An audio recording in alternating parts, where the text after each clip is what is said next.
Hi friends, long time no see, pardon my voice, I'm very sick. So yeah, I don't really know how to start this video. I haven't made a video for over a year I think, and I just suddenly stopped because like it was very much like a corona thing I was doing when I was very like depressed and in isolation, and then I suddenly became like very anxious about like having my face on the internet to that extent, so I decided to just stop. But the last couple of months I've been really missing making videos. I do talk to a lot of people on here still, like on different social medias, but like I kind of miss a sense of community, and yeah, making videos, talking about books. So I'm here from my partner's house, which is very messy because we've been getting a lot of clothes at the flea market that we need to sort out. But yeah, I want to start trying to make videos again. Really sorry about my voice. So yeah, I was thinking I would start with a book haul. This is all the books I've gotten in 2022, I think. There might be some missing, but they're the ones that I could find. So yeah, I guess if you knew, my name's Amanda. I use he, they pronouns, and I love very experimental fiction, sci-fi, fantasy, and poetry. So yeah, I'm just gonna get right into it. Excuse me. I've been working a lot this year, and for part of work I went on a work trip to Helsinki, and then I was able to like have some time off and like only work remotely. So I decided to bring my partner and we stayed in Helsinki, and then we went to Amsterdam, and then I went to some of my friends to Rewire and The Hague, which is like this like experimental music festival, and then we spent a couple of weeks in Berlin after that. So most of these books are from that trip, and I'm very excited about them. So yeah, one of those books is the collected short stories of Ian Forster, which I got this really cute like second-hand English bookshop in Helsinki. And yeah, I still haven't finished Maurice, but I'm excited to read some of Forster, and I'm actually really into reading short stories at the moment because it's a very like low commitment task. And then I have Manhunt by Gretchen felker-martin. And this is a trans horror set in this world where like trans women are kind of like hunted, and I am enjoying it, but it's finding it really hard to get into because like it's just too fast paced for me. So I tried to read this for months now, and I think it is interesting. I just think it's too fast paced and action packed for me, but I'll give it another go. And then a book I got second hand is Dialectic of Gender, is here in Norwegian, by Shulamith Firestone, and this is a very seminal feminist, Marxist, and family abolitionist text, and I read parts of it before in like a gender Marxism reading group I used to be in, but I wanted to have this copy because it was very cheap and very cool, and I can read it in its entirety. So yeah, that's that one. And then I got this little manga for me. It's the Artist Training, Kunstnertreneren, by Samantha Schweblin, and I read Fever Dream by her and quite enjoyed that, and this is like a special edition by this publisher in my hometown. My mom got me this, and they only made like 20 copies, so it's about like Samantha Schweblin talking about her artistic practice and kind of like her relationship to her parents and grandparents' lineage in her practice as an artist. So I'll read this at some point. And then in this book club I'm in, I got Orlando by Virginia Woolf, which I think is the only Virginia Woolf book that I haven't read. And I've been like saving it because like I read them all when I was like 15, and I was like, oh, I'm enjoying this so much, I need to pace it out. And then I ended up pacing it out for like 10 years. But yeah, it's a very pretty edition, and I know it's like a modernist, gender fluid text, and I'm excited to read it soon. And then I got this, which I have read actually, Our Wives Under the Sea by Julia Armfield, and this is this weird like sort of cosmic horror-y story about this woman who's like on a deep sea exhibition. She gets lost here, and it's like about her wife, and about like when she comes back she brings all these like horrors of the sea with her.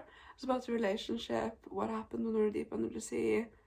And yeah, I just really enjoyed this. It's like a definite 5-star read for me, and I just like love descriptions of like water and the body in water, and it's like incredibly airy, but also really beautiful. So if you want some good lesbian, slow-paced, character-driven horror. This is one you should definitely read. And then I was also in Stockholm for work, and I got these two books in the airport. I got Detransition by Torrey, which is one of my, sorry about the sun, which is one of my all-time favorite books, but I don't really like the UK cover, and they had the US cover, so I got this, and I will donate the UK cover one, someone else can enjoy it, and I can have this much prettier edition. And then I got The Matrix by Groff, which is about a lesbian nun, it's historical fiction. I listened to the audiobook for this in the beginning of the year, and I really enjoyed it, so I want to have a physical copy. And yeah, if you like quite dense historical fiction about like religion and scheming and power and nuns, you would enjoy this. I really enjoyed it. So I also gave this 5 stars.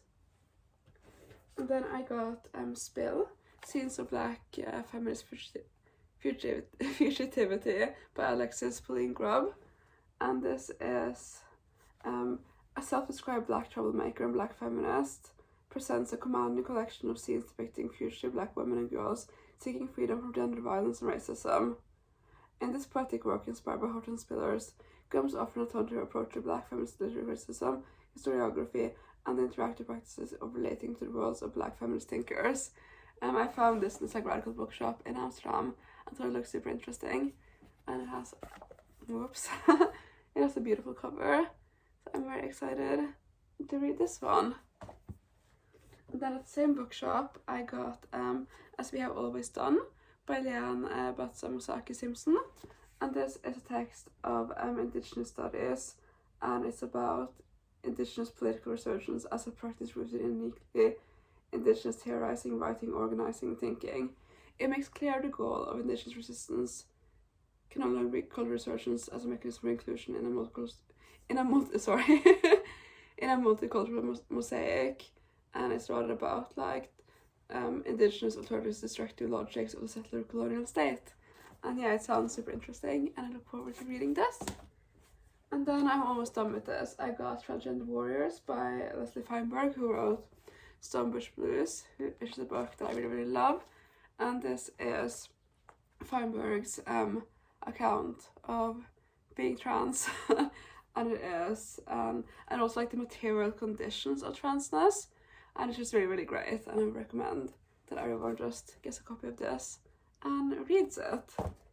And then I got this, I pre-ordered like last summer, so I'm very excited about it. It's Dark Room by Phyllis Christopher, and Phyllis is one of the main photographers for On Our Backs, which is like sex positive lesbian magazine.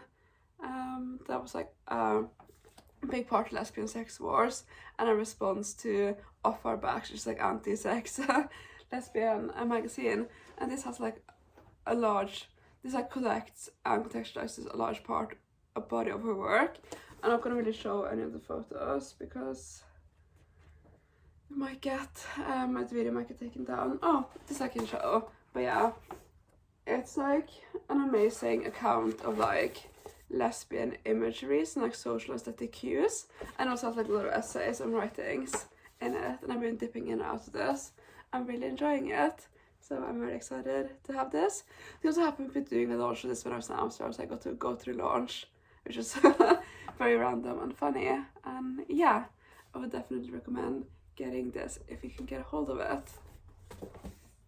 And then in the book club I got Jorda Min Mor, Earth My Mother, which is a collection of Sami poetry translated into Norwegian by nils-aslak Valkeapää. And yeah, it's very about like a Sami cosmology and the connection to the earth, and it's like really massive, which I didn't expect, but it's like you know, not that much text on the page, not like images and art. Yeah, I'm very excited to have this. Pardon me. Then my mom was in Gothenburg where they had a sale on Ursula Le Guin books, the SFF Masterworks conditions, so she got me, I've read most of this but I haven't read some. She got me The Light of Heaven by Ursula Le Guin, The Word for World is Forest by Ursula Le Guin, which I really recommend as like an entry point into her writing if you haven't read this. And The Dispossessed by Ursula K. Le Guin, Worlds of Exile and Exclusion by Ursula K. Le Guin, and The Wind's 12 Quarters and The Compass Rose by Ursula K. Le Guin. It's a short story collection. So yeah, some interesting anarchist science fiction. And then I also got a Times Square Red, Times Square Blue by Samuel Delany. And Delany is one of my favorite sci-fi writers. This is a non-fiction work by him. And it's about, let's see, it's a text about like gentrification and the gentrification of like, yeah, of New York and like his experiences in the New York cruising scene as a gay black man. So yeah, I'm very, me showing off my tattoo casually. I'm very excited to read this. I love Delany's work and I actually haven't read any of his non-fiction. So I'm very hyped about that. And then I got Dawn by Octavia E. Butler, which is a part of the, what's it called again?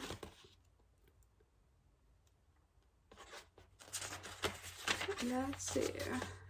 Editor's Brood series, and I read like 2 or 3 other books in the series, but this is the first one based on publishing date, I think, correct me if I'm wrong.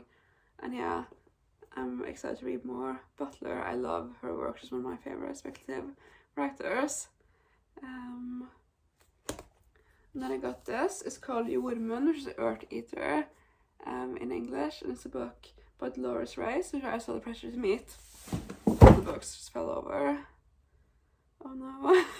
The Pleasure to Meet is a translation event, and it's about femicide in Argentina, and about this woman who, like, when she eats the soil she can tell what's happened in the space, and it's really great and I recommend reading it, or the English version if you speak English, or the Spanish original if you speak Spanish. If you have the chance, I really enjoyed this. And then I got All Incomplete by Stefano Harney and Fred Moten, which is a piece of theory, and it builds on the ideas that they developed in the Undercommons, which is one of my favorite pieces of theory and like the academic non-fiction ever written. But yeah, I'll just read a bit on the back. All Incomplete studies the history of a preference for the force and ground and underground of social existence, engaging a vibrant constellation of thought and inclusive work of Amilcar Cabral, Eureka Edwards, Denise Ferreira da Silva, Cedric Robertson, Walter Rodney, Hortense Spillers, and many others. Moten Harvey seek to understand the preference. And yeah, I'm just really excited to read this. I kind of bought it without knowing what it's about because I know their work is often quite hard to come by in physical form. This mess in front of me. And I got a Simone Weil project with Robertson, which is a poetry collection, and Robertson's one of my favorite poets, and Simone Weil is one of my favorite thinkers and philosophers.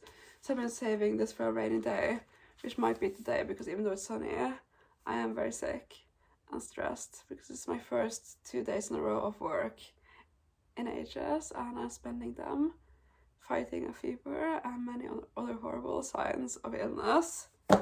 And I also got Food Justice, a primer edited by Sarita Rodriguez, and this is a collection of essays about like food justice movement, and yeah, it's a collection of essays by activists, academics, farmers, and others involved in food justice movements, examining food justice and food sovereignty from a variety of angles, and this is something I'm very interested in, so I'm excited to read that. And then I got Reavers by Adrienne Marie Brown, and I already read this and I loved it. I gave 5 stars.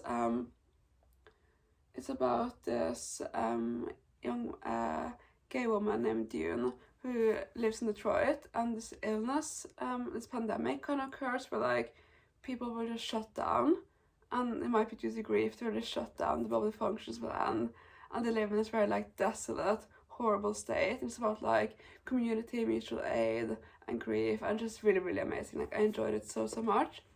I see some critiques saying that it's like too detached, but I think it's like, I think it's the exact right amount. Like I think you're meant to kind of like see it from the outside and then move in. I think like if you've been on the edge, if you're wondering if you should read it, I think you should definitely give it a go because I personally love this and I'm very excited for the sequel. And then I also read Feminism Interrupted, Disrupting Power by Lefemi, and this is a piece of a revolutionary book about feminism, about consumerism. Sorry, I'll start over. This revolutionary book reclaims feminism from consumerism by exploring state violence against women, reproductive justice, trust, misogyny, sex work, gender Islamophobia, and much more. And this is really great for me to read because, like, I'm kind of disengaged with feminism as a tool of revolution just because of, like, how it's kind of been taken and claimed by, like, such, like, neoliberal horrible forces. This is really, like, it's such grounded in, like, the actual revolutionary potential of feminism as a movement and kind of highlights how important it is. So I really, really enjoyed this. And then I also got Virus by Linda Stupart. And it's like, this is a kind of weird, like, feminist critique of the art world, where it's like Virus comes and kills a lot of male artists. And I really enjoyed it. It's really cool, well written, and has these, like, nice illustrations. And yeah, so that's, I don't think these are all, but these are most of the books that I have gotten. I'm gonna try and collect them all while I talk to you. These are most of the books that I have acquired this year, which is way too many because I already have a lot of books. But I'm very excited about all of them, and I'm also excited to maybe be back to making some videos, although it'll be very sporadic. But yeah, thank you so much. Thank you also to all of you who, like, stay subscribed, even though I've been gone for like a year or so. I won't be able to hold them all at once. I'll hold them all in a section. But yeah, these are the books that I have. Whoops, they're all falling over. Acquired so far this year. Yeah, thank you so much for watching, and I will talk to you soon, hopefully. Bye!